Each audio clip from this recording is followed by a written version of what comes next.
আমি খুব দুশ্চিন্তার মধ্যে থাকি, কেননা আমি মাঠের রাজনৈতিক কর্মী। নজরুল সম্পর্কে কথা বলার জন্য অথবা রবীন্দ্রনাথ সম্পর্কে কথা বলার জন্য যে ধরনের প্রজ্ঞা থাকা দরকার, যে ধরনের জ্ঞান থাকা দরকার, স্বাভাবিকভাবেই আমার তা নাই, এবং তা চর্চা করার মতো জগতেও আমি থাকি না।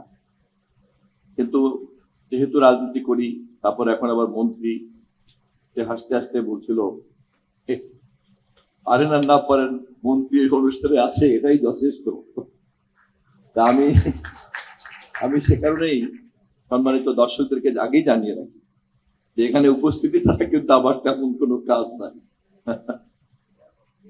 একটা কথা খুব পরিষ্কার, যারাই আমরা কৈশোরে নজরুলের কবিতা পড়তে পড়তে বড় হয়েছি, স্বাভাবিকভাবেই এমন মানুষ পাওয়া খুব কঠিন হবে যারা এই কবিতা দ্বারা তাদের মনোজগতের গাঁথনি তৈরি হয়নি। সমসাময়িক কালের এখনকার শিক্ষা কারিকুলামের মধ্যে আমি জানি না, আপনারা জানতে পারেন নজরুলের কবিতা কতটুকু কোন কোন ক্লাসে আছে, কোন কোন ক্লাসে নাই, আমি জানি না।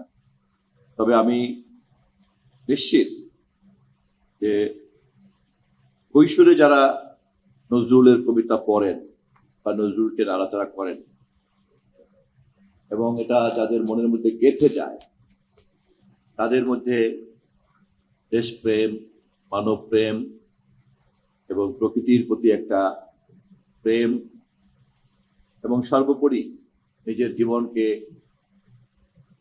একটা উৎসর্গ করার যে অনুপ্রেরণা, এই কবিতা পাঠ করতে করতেই তার মধ্যে কিন্তু তৈরি হয়।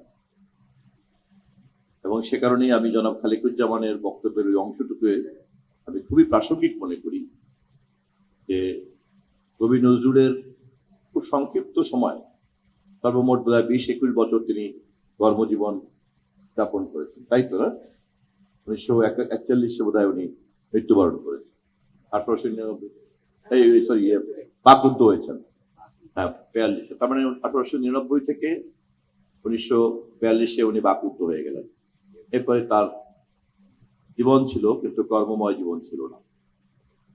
প্রাপ্তবয়স্ক হওয়ার পর থেকে যদি এই সময়টুকু ধরি, 20-22 অথবা 21 বছর, মাত্র এই কয় বছরে একজন মানুষ এই পরিমাণ প্রতিভার পরিচয় রাখতে পারেন, এত দিকে বিচরণ করতে পারেন, চিন্তাকে এত বেশি বিস্তৃত করতে পারেন, তারপরে তা আবার কাগজে কলমে আবার প্রস্ফুটিত করতে পারেন, এবং এই সমস্ত রচনা, সেই সমস্ত কবিতা, সেই সমস্ত সাহিত্য, সেই সমস্ত নাটক, তার সমস্ত কর্ম এত বছর পরেও এই পরিমাণ প্রাসঙ্গিকতাকে ধরে রাখতে পারে, প্রতিভা কত বিরল হলে পরে এটা সম্ভব। নজরুল ইনস্টিটিউট কি করছেন আমি, আমার অজ্ঞতা, আমি ঠিক জানি না, হয়তো নিশ্চয়ই ভালো ভালো কাজ করছেন তারা। শিল্পকলা একাডেমিকে ধন্যবাদ যে তারা এই ধরনের প্রতিভাকে প্রতি বছর বছর আমাদের প্রজন্মের সামনে হাজির করছেন। সমস্ত মানুষ যে নজরুল গবেষণা করবেন অথবা নজরুল বোদ্ধা হবেন তা কিন্তু নয়, কিন্তু যত বেশি মানুষের মধ্যে তার চেতনাকে প্রবিষ্ট করা যাবে, এটাই কিন্তু একটা জাতীয় সম্পদ।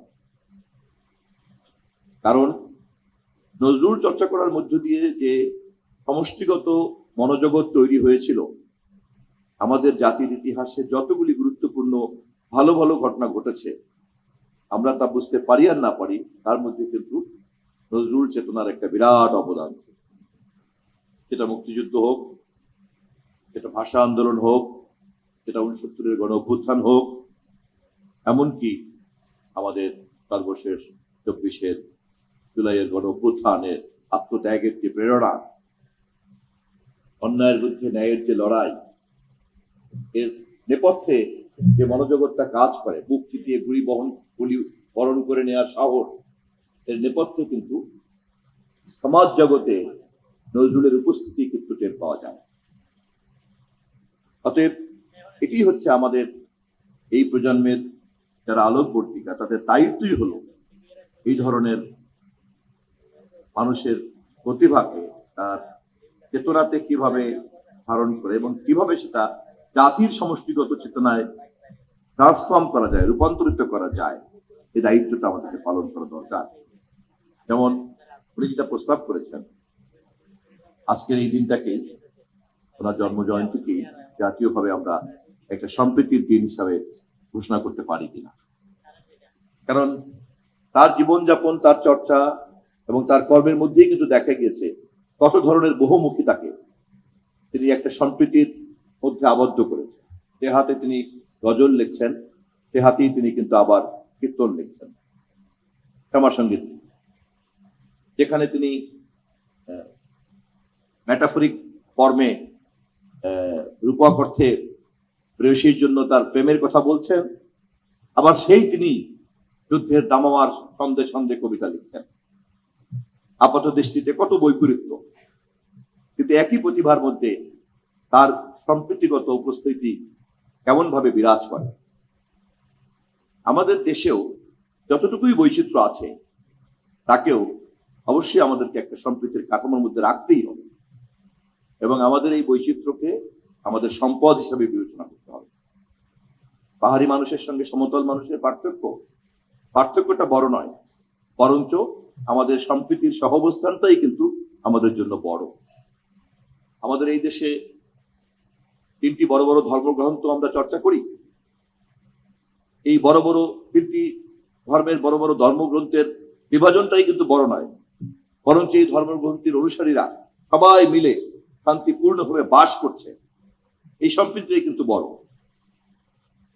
নজরুল যদি একজন ব্যক্তি হিসাবে তার মনোজগতে এই পরিমাণ সম্প্রীতির অবস্থানকে লালন করে, ধারণ করে, তারপরে তার সৃষ্টি তিনি উপহার দিতে পারেন, তাহলে জাতি হিসাবে আমরা কেন পারবো না? তার মধ্যে এই ধরনের আপাত স্ববিরোধিতা যদি সম্পদে পরিণত করতে পারেন, তাহলে আমাদেরও কিন্তু বৈচিত্র্যের শান্তিপূর্ণ সহাবস্থানকে আমরা একটা উৎপাদনশীল শক্তিতে রূপান্তরিত করতে পারি।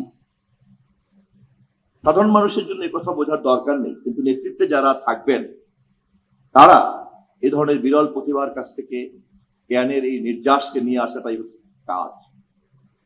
একজন ক্ষুদ্র রাজনৈতিক কর্মী হিসাবে নজরুল জন্ম জয়ন্তীতে আমার এই ক্ষুদ্র চিন্তাকে আমি সান্নিধ্য করে এখান থেকে বিদায় নিচ্ছি। ধন্যবাদ।